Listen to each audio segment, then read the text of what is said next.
In this video, I'm going to show you how to create washable glue resist collage paper, which is actually quite different from the glue resist paper I shared several weeks ago. Hello, my name is Catherine Rains. I'm a mixed media collage artist, and welcome to Tune In Tuesday, where I share art demos to expand your mixed media toolbox. If you see value in my art demos, I would deeply appreciate a thumbs up, and if you would subscribe to my channel below. Links for all the supplies to make these papers are down below under the word more.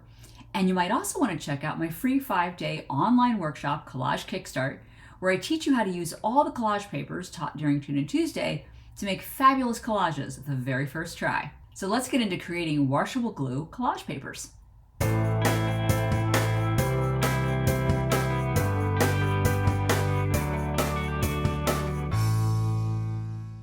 I want to start by thanking Jane Dunwald, who is the artist who actually did this demo on her channel. I watched it and was so inspired I had to try it for myself. So this is her technique. I added a little bit to it, but basically I learned it from her. Now the supplies for this demo are very specific in terms of what you need to make this work, starting with the paper. So you need watercolor paper. It can be cold press, it can be hot press. And the difference between them, by the way, is this has a texture to it. This is completely non-textured, just flat. They both work for this technique. You also want glue, and not just any kind of glue. You want washable glue. You can get the clear kind, the white kind, but it has to say washable. If it's regular glue, it will not wash off, meaning it will actually stick to the paper. I have another demo of glue resist where you can use plain old glue, PVA glue, or gloss medium, but this is very different. Washable glue is essential. And the most important ingredient to make this work is India ink, but not just any India ink. This is carbon-based India ink, and I do have a link to this underneath the description of this video under the word more. I did try doing these papers with other products that call themselves India ink. So I used this, and this is the result I got.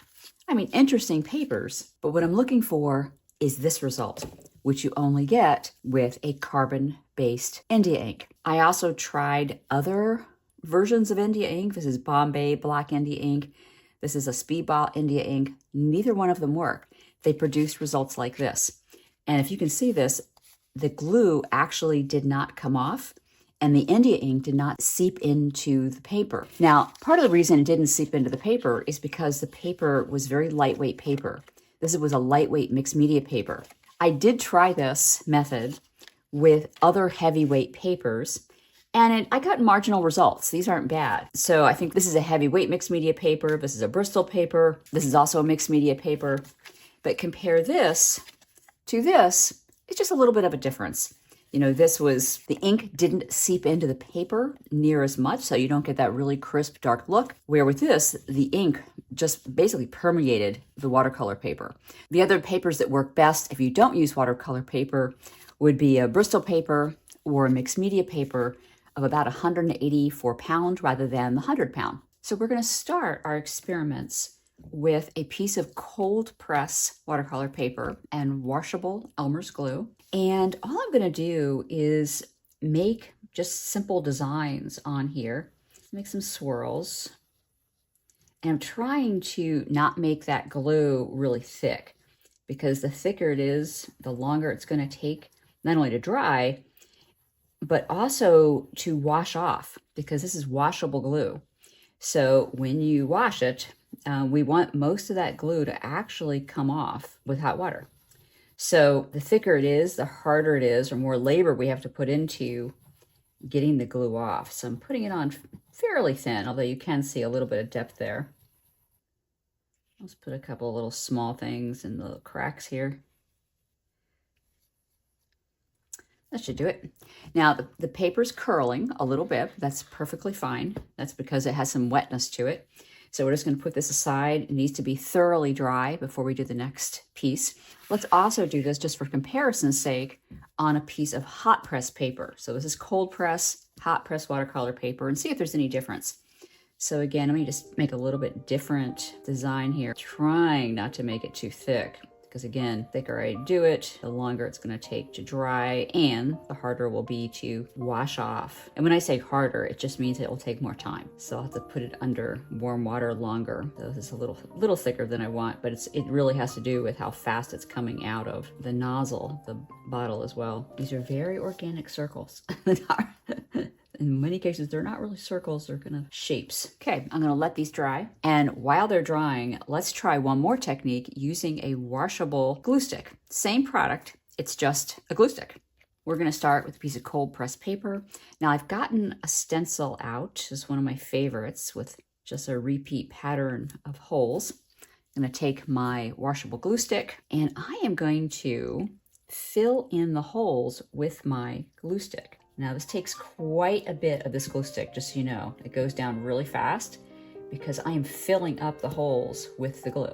And because I'm putting it on so thick, this is gonna take longer to dry as well. So once it's dry, I'll let you know how long it actually took, but it could take even overnight, depending on how thick I put this on, because this is literally filling up the holes on this stencil. The nice part about doing it in a purple, that will go completely clear when it dries, but the nice part is I know where I haven't filled the hole up, because if it's still white in any way, I know I gotta put more glue into it.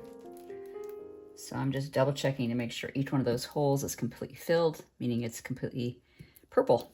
Okay, that looks pretty good. So I'm just gonna gently take this off and I'm just gonna put this aside to dry. My two glue pieces are now dry. This one's my cold press, this is my hot press. I don't think there's gonna be a difference in the paper, but we'll see. Got my India ink, and to make this super simple, I'm just gonna pour a little bit on here and then just brush it out. I don't think I put enough on there. Let's see.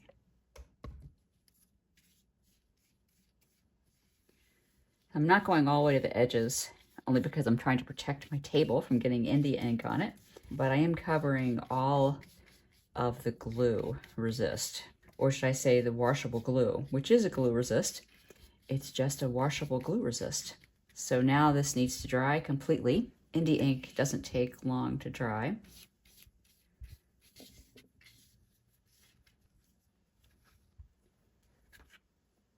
And we'll do the same for the glue stick.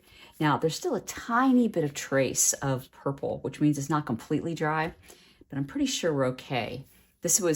All of my pieces have actually been drying overnight, and I think it's dry enough. It's almost completely dry.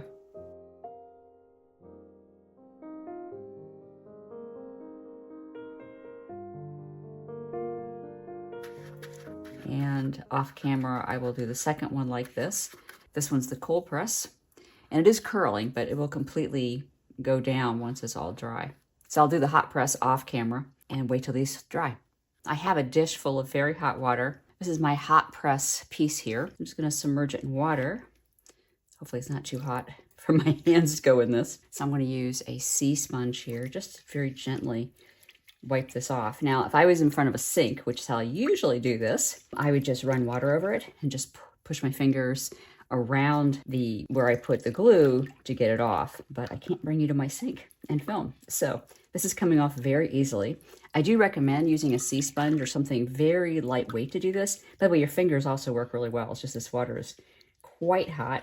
Hot water works better than cold water in terms of getting the glue dissolved. So I'm just feeling it a little bit to see if there's some glue left, but you want to be pretty light in your rubbing, because you could accidentally get some of that black ink off as well. So see how this looks. Oh, that's perfect. Now if I feel this, there's just a little bit of the glue left, but mostly the glue actually dissolves. So I'm gonna just try getting off a little bit more.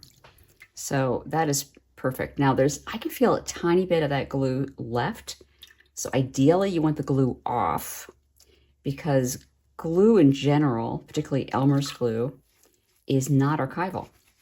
So there's a chance over time that that glue could potentially turn a little yellow. I'm actually getting it off just by lightly scrubbing it with this sea sponge though. So what you're looking for is the paper to be just the feel of coarse paper. But again, you have to be very careful because you don't want to get that ink off in the process. Now this is the hot press paper, which means that it doesn't have any texture to it, and it works just perfectly. So So that looks great. Let's do the same thing with the cold pressed paper. I don't expect there to be any difference, but let's just see. So I changed the water out just so you could see better, because a lot of that, the ink that came off of the glue made the water cloudy. So this is coming off fairly easy. I'm just going to double check to make sure that that the ink is not coming off here, which it's not. Or I should say, what I'm doing is getting the ink off of the washable glue, and the glue itself is dissolving. That's beautiful. Now, you can see a couple places where I scrubbed a lot, and some of that ink came off of the paper itself, but that still works for me. I think that is a really stunning piece of collage paper. And again, I'm not going to use this whole piece. What I'm going to do is take a little square of it. Like, I love that little piece right there. So that would be a really cool element on a collage. Or maybe I'll take a little piece like that.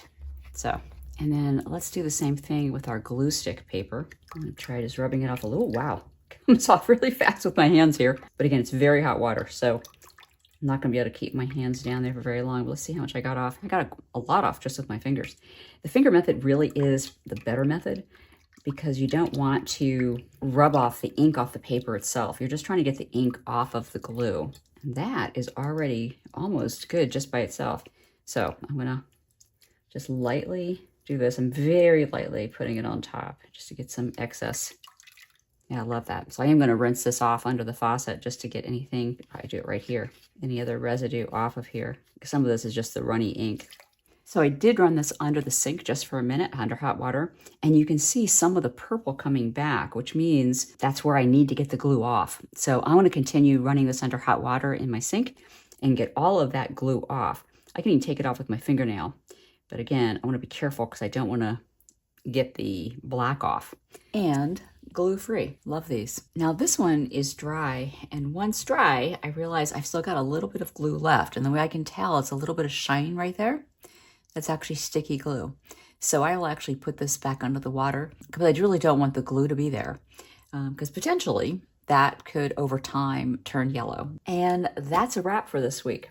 I have a beautiful collection of washable glue resist papers. And this is number 2 out of 5 papers that I'll make in a series that will be put into collages. So the first one was Coffee Stain. That was last week. This is washable glue, and I'll have 3 more. And at the end, I will take the 5 papers from the 5 demos and turn them into collages. And I'll see you next week for another collage making demo. To learn how to make many more types of collage papers, check out the links that are about to appear right here. And be sure to join my free 5-day online class, Collage Kickstart. The link is under the word more below. And if you haven't already subscribed to my YouTube channel, I would be deeply grateful if you would. And I'll see you back here next week for another Tune In Tuesday.